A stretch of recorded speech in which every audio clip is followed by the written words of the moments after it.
the Senate has already received the complaint, they need to forthwith proceed with the impeachment trial. Meron That pang shall is an important part of our system of checks and balances. Napaka-importante niyan. Ngayon, ito ang problema. Yan Ito ang na. problema. What if the Senate delays? Ayan na. And worst case scenario, they refuse to act on the impeachment complaint. Ay, magkakaroon ng constitutional crisis. Yun lang. Maraming problemang pagdadaanan ang ating mga miyembro ng Senado. At ang daming nag-comment. Teka, maya-maya na tayo. Baka masira yung flow ng aking thoughts. So, if ever the Senate decided to dismiss the impeachment complaint, so what is going to be the legal implications of this act of dismissing the complaint? Kasi narinig natin, di ba, doon sa debate ni Senator Tolentino at ni Senator Coco Pimentel, ay kapag hindi nga na-actionan agad-agad to at hindi na-convene into an impeachment court ang ating mataas na kupulungan at last day na sa June 11, then functionally dismiss ang impeachment complaint. So, pero malabo yung sinasabi ni Senator Tolentino. Siguro kaya hindi siya nanalong senador uli, no? At medyo... Ganun ba? Nakapo, kawawa naman si Tolentino.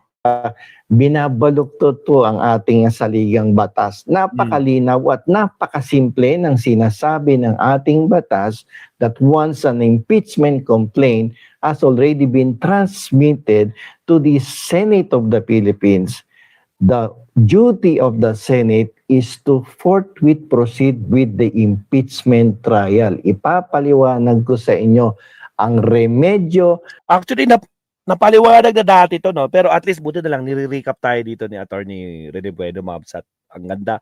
Ewan ko, anong sasabi ng mga nagmamagaling na senador diyan? Ng mga prosecutors or the House of Representatives in the event that there will be a refusal, yung final decision nila na i-dismiss yan. What is now the legal remedy? Saan ba ako nakatingin? Kasi nakatayo yung tablet ko eh. Pag pinahalang mo siyang ganon, ayun, magpapantay ka. So, ang pangit nung ng view. Mas maganda kapag nakatayo, kaso medyo nakalihis yung tingin ko. Yung camera siguro. Okay, anyway. So, what will happen if the Senate will refuse to act on the impeachment complaint? What is the available remedy on the part of the prosecutors? Ano ang remedyo niyan? Alam nyo, nung last week ko pa pinag-oobserbahan to eh. Isa pa lang nagsasalita sa team of prosecutors, doon sa 11 team. Si Congressman Chua pa lang at medyo bitin pa nga yung sinabi niya. Pero ako, with the composition of the 11 prosecutors, medyo mabigat yung mga prosecutors na yan. At nag-iintay lang ng timing yan. Tuma-timing lang yan as to when they will file a petition in court, in Supreme Court, to compel the Senate of the Philippines to perform its duty. Tandaan nyo itong next word ko Nag-iintay lamang ng timing ang House prosecutors kung talagang finally magdi-decide ang Senate to refuse to act on the impeachment complaint. The prosecution team, I believe, will file a petition for the issuance of writ of mandamus. Magpapail yan ng writ of mandamus as provided for under Article or Rule 65 of the Rules of Court of the Philippines. Ano ba yung mandamus? Yan ay isang judicial order coming from the higher court, commanding the lower court, a corporate body, a public official, an agency, to perform what? Ministerial duty. Ministerial duty. Tandaan niyo yan. Sapagkat ang obligasyon o ang katangkulan ng Senado nung sila ay makatanggap ng articles of impeachment galing sa lower house, sila ay kinakailangang i-perform ang kanilang ministerial duty. At ano naman yung ministerial duty na tinatawag natin sa ilalim ng ating batas?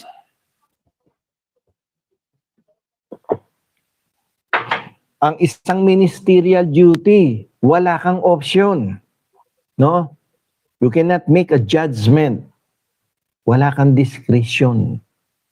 Kapag ibinigay sa iyo yan, kailangan gawin mo ang obligasyon mo. Kailangan gawin mo ang duty in accordance with the existing laws. Wala kang option dyan. Hindi yan katulad ng isang discretionary duty. No? Ang discretionary duty, may judgment yan, may option yan na mag-decide, no? Whether or not to proceed with the trial. Pero kapag sinabi ng ating batas that you only have a ministerial duty to perform, no?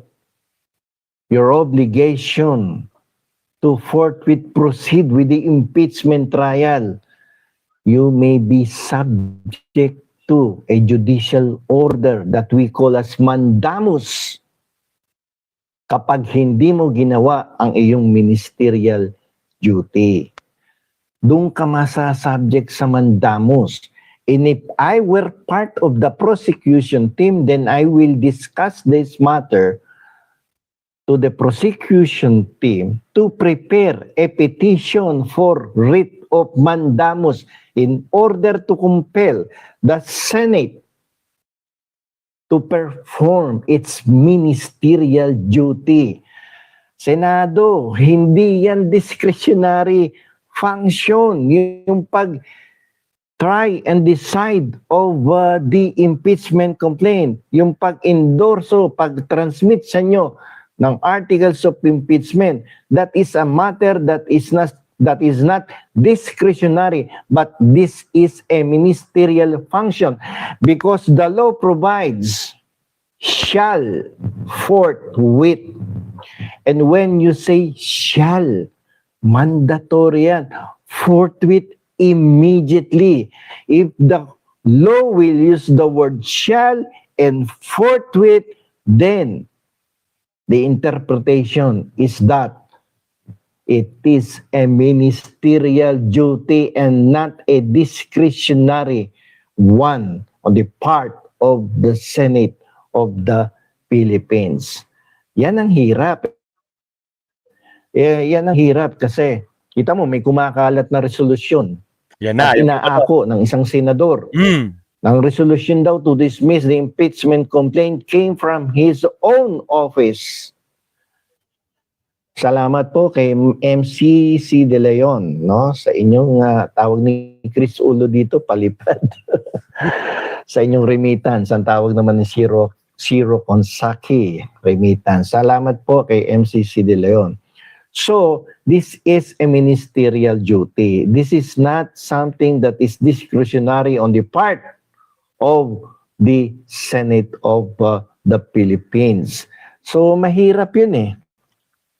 May resolution na sinasabing ipadidismiss daw.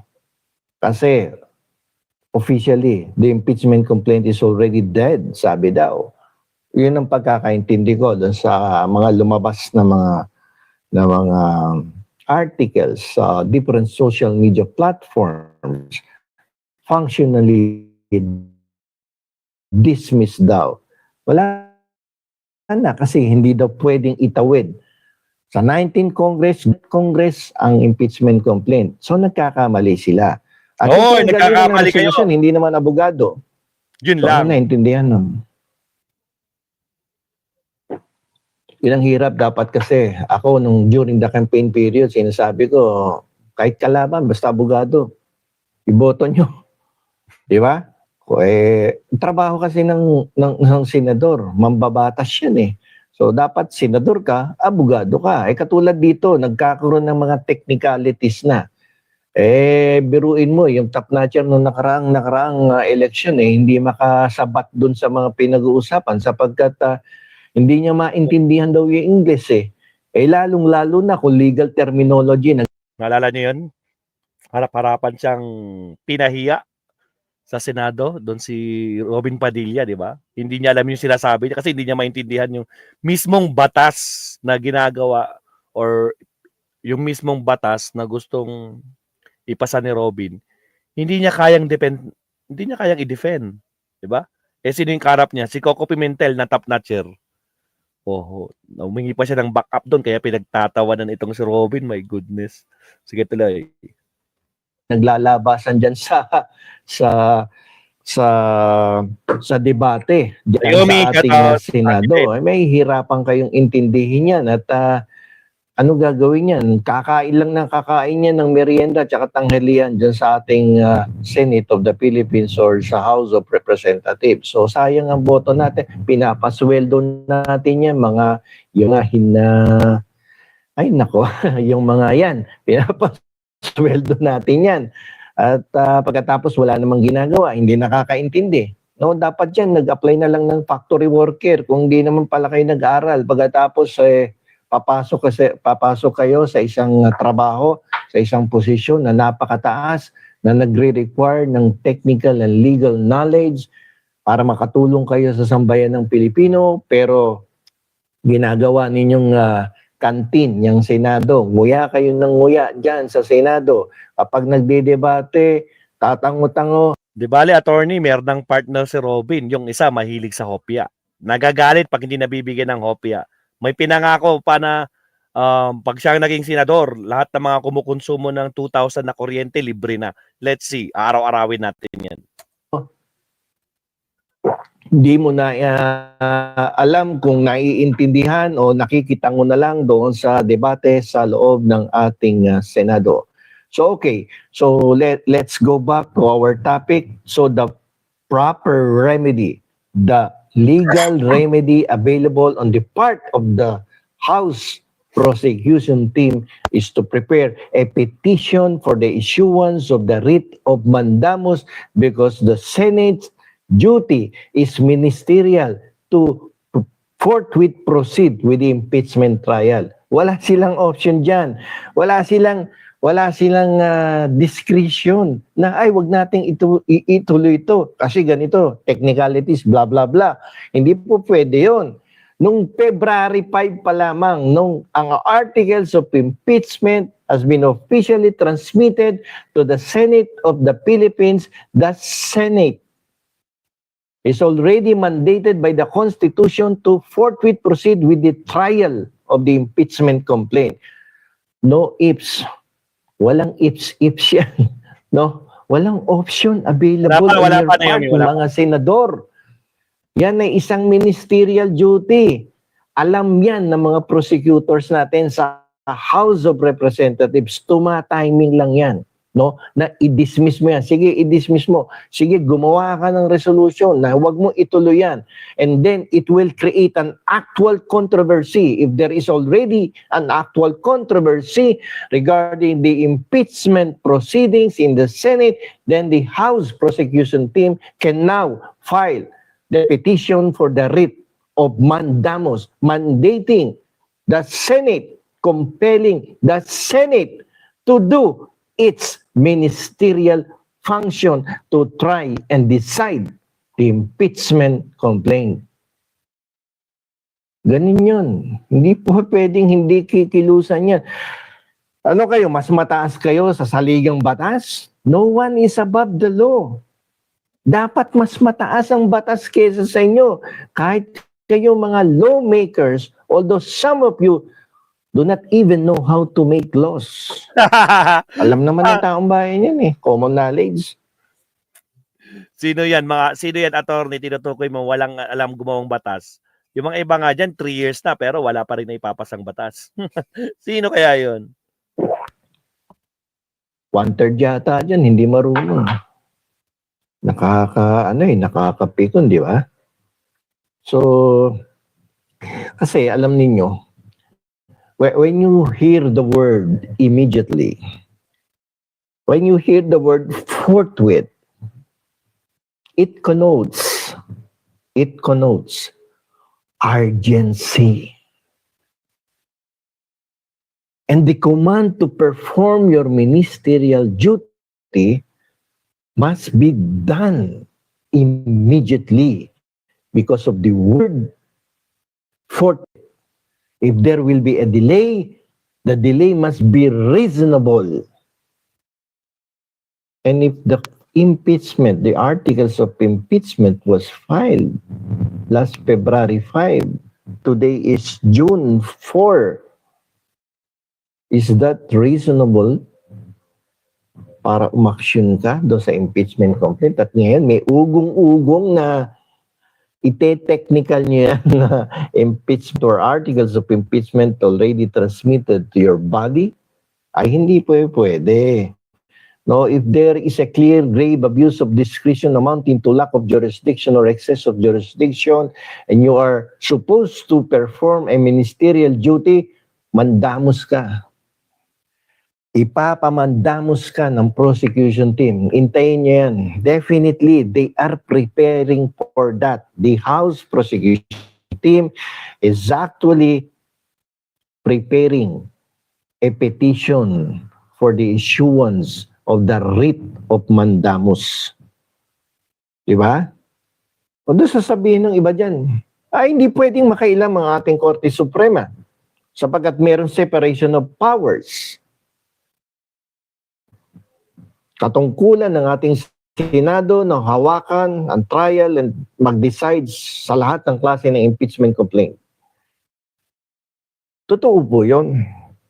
May separation of powers. Kanya-kanyang jurisdiction. Kanya-kanyang powers. But not in the case of grave abuse of discretion. And that would be equivalent to lack of jurisdiction. But not in the case of someone or a body not performing a ministerial duty.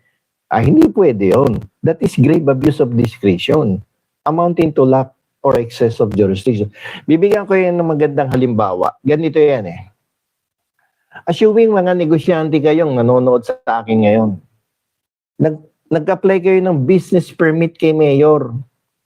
Anong requirements? O sige, sanitary permit, no, environmental permit, kung sari-sari store yan, yung capitalization, magkano, no? Kuha kayo ng clearance kay kapitan sa barangay. And then if you have already substantial compliance of all the requirements, you will file an application for the issuance of a business permit license with the municipal business permit head. Pag nakita ng business section head na, ay kumpleto. Kumpletong requirements.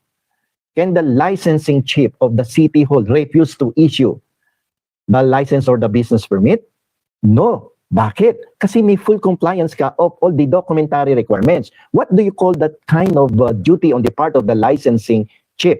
That is a ministerial duty. You do not have any option. Wala kang discretion na i-reject yan. Nakasulat lahat doon ng requirements sa munisipyo na kapag na-comply yan ng isang negosyanteng mag-ooperate ng kanyang business within the territory of one city or municipality, you do not have any discretion to refuse the issuance of the permit.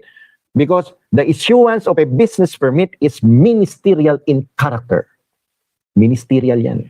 Hindi ka pwedeng tumanggi doon sa applicant. Otherwise, imamandamos ka niyan. Otherwise, papailan ka ng kaso niya kung hindi ka man imandamos niyan. Ireklamo ka niyan sa ombudsman. Ireklamo ka kay Mayor, di umaksyon si Mayor, takbo ka sa ombudsman. Ayop, natagal lang ka doon sa ombudsman, dumiretso ka. Eh kung ang kapitan mo, milyon-milyon pagkatapos hindi umaksyon yung business permit section chief, ay mandamos mo. Why? Because the business licensing chief has no authority to reject if there is full compliance of the requirements because the function is ministerial in character. Now, if you will compare it to the duty of the Senate to try and decide all cases of impeachment, using the word shall under the Constitution, using the word forthwith, which means immediately, that is, what you mean? What do you mean by that? It connotes ministerial function. So if it is a ministerial function, the Senate has no option. It has no discretion to reject. Wala kang magagawa but to proceed with the trial of the impeachment against the Vice President and decide. Ayun lang ang ano mo dyan, ang option mo dyan. Kung talagang babrasuhin nyo, di-acquit ninyo, but not to proceed with impeachment, ay, no way, Jose. Hindi pwede yun. No? Obligasyon mo yan under the Constitution.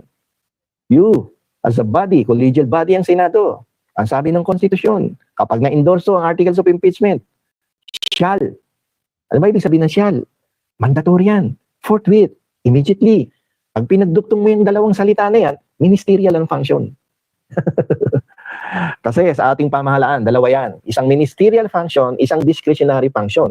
Kung nasabi doon sa ilalim ng batas na discretionary yan on the part of the Senate, no, to conduct the impeachment trial and decide on the case, hands up, talo na talaga. Eh kaso ministerial yan eh. Pwede kang puwersahin dyan.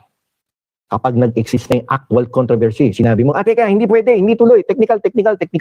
Okay, here is the prosecution team filing a petition for the issuance of the writ of mandamus. Yan ang legal remedy available on the part of the House of Representatives. Dahil sila yung nag-file ng articles eh. So, nakahanda na yun eh. Tapos, na-fulfill na nila yung obligation nila. Nag-investigate na sila. Lahat ginawa nila. May probable cause na. Ipinasa sa'yo tapos sasabihin mo, wala nang oras eh. Ganun ba yun? O kumpara natin kay Piskal naman. Ngayon, kanina doon sa business licensing. Ngayon naman kay Piskal. Si Piskal, siya yung House of Representatives. Si Senate, siya yung judge. Di ba? Bago makapunta sa huwes ang reklamo, tinitingnan muna ni Piskal. Kung may probable cause, mag-iimbestiga yan. May preliminary investigation. Nagkukonduct ng preliminary investigation si Piskal in order to find out if there exists probable cause. Pag may probable cause, gagawa ng resolution yan. And then he will endorse now to the judge, to the court, whether it's a metropolitan trial court or regional trial court, depending on the nature of the case. Pag in-endorse niya yan sa trial court, may resolution, sabi niya, judge, nakakita ako ng probable cause, no? That the accused in this case is probably guilty of the crime. Accused. Pwede ba sabihin ni judge na, ay hindi, wala na akong oras eh, magre-retire na ako bukas eh. Ba't mo pa ako binigyan ng isang kaso na nag-resolve ka na i-try ko yung palagay mo, murder, homicide, serious physical injuries. Mag-retire na ako bukas eh. Pwede ba yan? Sasabihin ni judge, hindi pwede yun. Continuous ang function ng witness. Kahit mag-retire ka bukas, may kapalit ka bukas, di ba? Ayun, ganun ang ehemplo niyan. Hindi pwedeng tumigil ang gulong ng hustisya sa ating bansa. Gumugulong yan. Dapat magpatuloy ang paggulong yan hanggang makamit ang hustisyang hinahanap ng bawat mamamayang Pilipino. Ganun sa Senado. Huwag mong sabihin na wala na yung 12 senador, lumabas na kasi hindi na elect or naka 2 terms na siya. Sasabihin mo, teka muna bago na tong mga miyembro ng Senado. Hindi naman namin inabutan yan sa 19th Congress. Wala na yan. Technically, we are no longer bound to perform the obligation of conducting the trial and decide on the impeachment case. Hindi pwede yun. Salamat po, Mona Luis. Okay. So, tama yung sinabi na Mona. Mag-resign ka na lang. Kasi ano ba ang kinakatakot ng ating Senado upang ipagpatuloy ang pagdinig tungkol dito sa impeachment complaint na isinampa, inendorso ng ating House of Representatives? Ano ang kinakatakutan ninyo? Kung walang ebidensya, kung mahina ang ebidensya, abay, acquit nyo. Pero kung may ebidensya, abay, delikado yan. Kahit majority kayo dyan. Taong bayan ang magsasalita. Kapag inignore ninyo yung malalakas na ebidensya. Paano na lang si Magellan na sinasabi ninyong isa sa mga recipient ng confidential funds? Paano si Mary Grace Piatos? Kawawa naman, pinagbintangan niyo si Mary Grace Piatos, no? Na tumanggap ng confidential funds. Lalong-lalo na yung pinakahuling nabalitaan natin na nakatanggap ng more than 100,000 na confidential funds. Kayaman-yaman, bilyonarya na yata yan. Ang lakas-lakas kumita ng mga naproduce na pelikula niyan. Walang iba kundi si Marian Rivera tumanggap ng 100,000 pesos mula sa opisina ng pangalawang Pangulo ng Republika ng Pilipinas, no, representing as confidential funds. Kawawa naman yung tao, pinagbibintangan niya tumanggap ng confidential funds. Dapat dinggin natin yan. Tapos ang nagbigay, Office of the Vice President, paano si Chel Diokno? Din, nakatanggap din ng 100,000. Bay, patayan nyo na hindi sila yung mga taong binigyan nyo ng 100,000 plus, no? Baka naman may kapangalan si Chel Diokno, may kapangalan si Marian Rivera, may kapangalan si Mary Grace Piatos, may kapangalan si Villamin, may kapangalan si Magellan, no? Kung sino-sino pang mga snack, mga junk food ang pinaglalagay mo sa listahan na nakatanggap ng confidential funds. Abay, kung kayo'y naniniwala na walang ginawang kalokohan ng isang public impeachable official, abay harapin ninyo sa isang impeachment trial diyan sa ating mataas na kapungulungan ay isang pagkakataon on the part of the impeached official, na-impeach na yan sa House of Representatives, sa Senate dapat makonvict. So the impeached official may consider this trial in the Senate as an opportunity to face, no, the witnesses in the Senate. Kasi may mga ebidensya yan, may mga tumitistigo. Constitutional right mo yan, inaakusahan ka eh. O, siyempre, may testigo. Ay, lalabas yung testigo. Hindi naman ako nakatanggap niyan. O, hindi ako dito, hindi ako yan, hindi ako yun. So, patunayan mo. And then, harapin mo yung mga tumitistigo. Harapin mo yung mga ebidensyang ipinakikita ng mga prosecutor na nakaloob doon sa articles of impeachment. So, hindi pwedeng pabayaan to eh, no? Pababayaan mo ba na daan-daang milyon na kung susumahin mo, almost more than 1 billion ang nawawalang pera? Tapos sasabihin mo, makakasira sa takbo ng ating ekonomiya. Hindi pwede yun. Daang-daang milyon yung kinuha mo doon sa kaban ng ating bayan. Actually, contributor ka, no, sa pagkasira ng ating ekonomiya. Because those hundreds and hundreds of millions dapat ginamit sa mga proyektong pakikinabangan ng ating mga mamamayan ay ginamit mo sa iyong sariling kapakanan. Binulsa mo, nilagay mo sa refrigerator. In the meantime, pinalamig mo. At pag malamig na, hindi na pinag-uusapan, tsaka mo tatanggalin sa refrigerator at lulustayin yan, definitely, ng mga public officials na nagsamantala sa kanilang posisyon, sa kanilang kapangyarihan, at sa perang pinagkatiwala sa kanila ng ating taong bayan. Pag malamig-lamig na, ilalabas yung pera. Ngayon, nakatabi yan. Saan? Sa rep. Pinalalamig yung pera. Alam nyo, nakakapikon sapagkat hindi naman lahat, no, may mga ilan na mambabatas na parang ano ba to, hindi talaga nakakaintindi ng batas, bobo ba talaga?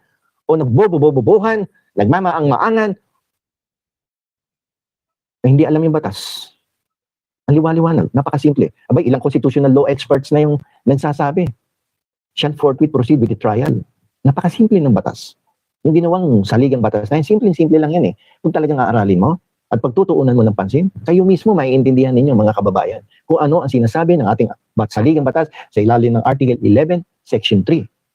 At sabi nga ng ating dating Senate President na si Coco Pimentel, na ngayon ay minority na lamang dyan sa ating Senado, kaya nga hiniwalay yung legislative na Senado under Article 6, hiniwalay at yung impeachment court ay nasa ilalim ng Article 11 sapagkat ang katauhan ng Senado, ang karakter ng Senado, ang personalidad ng Senado ay dalawa.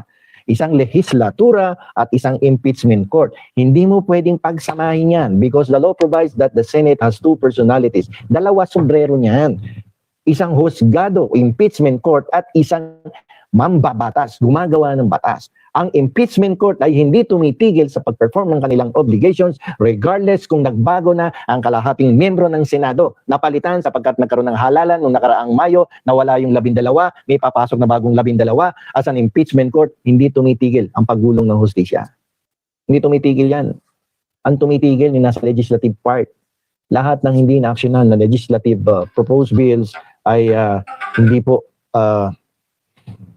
hindi po humihinto yung impeachment court. Wala akong nag-ring. Okay, so magbasa muna tayo ng mga komentaryo. Alright, salamat attorney. Tingnan natin kung may pwede pa tayong i-discuss dito. Medyo mahaba pa ilang minutes pa ba to? Naku, 20 minutes pa, okay na to. Salamat attorney, no? Napaka educational ang yung topic for... Actually, live na live yan kanina guys, 1 hour ago. Kaya nagulat ako, ba, naka-live si attorney. Di sinabayan na natin. But anyway, maraming salamat attorney, no? So, yung mga senador dyan, nako pa, may haharapin kayong posibilidad na mandatos. Mandatos ba yung sinabi niya? O, mandamus pala, mandamus. Writ of mandamus. Yung mga senador na yan. Kapag hindi nila ginawa yung trabaho nila at nilabag nila yung saligang batas na shall proceed forthwith. Nakapaw. Pero hindi pa naman ako, hindi pa naman na Hindi pa naman dismiss, mga absat. Pinaplano pa lang nila. O, mukhang may umiiyak dito. May kaaway ata si Kwan. May kaaway si Naomi Chin. May kaaway ka ba dito, Naomi Chin? O may garapatang mga Kwan, mga bobong garapata. Nandyan ba sila? Nagiiyakan ba yung mga garapata? O, people power po. Yun na nga, Armando. Possible yun. Sinabi niya, di ba? Gagalitin niyo yung tao dahil sa ginagawa niyo. Hindi niyo ginagawa yung inyong mandato. Di ba? Shout out, Mami PR. Yan ba si Mami PR? Brigitte Senda. Shout out, shout out. Sino pa mga bagong pato? Makwan, shout out, Kapsat. And the rest. Okay. All good. So, yun nga. Ang ganda ng topic at attorney rin, no, mga Kapsat. Ngayon naman, siyempre, umpisa na natin to, guys, no? O, nag-introduction lang tayo kay attorney. Biro mo, introduction natin. Halos isang oras, 54 minutes na pala.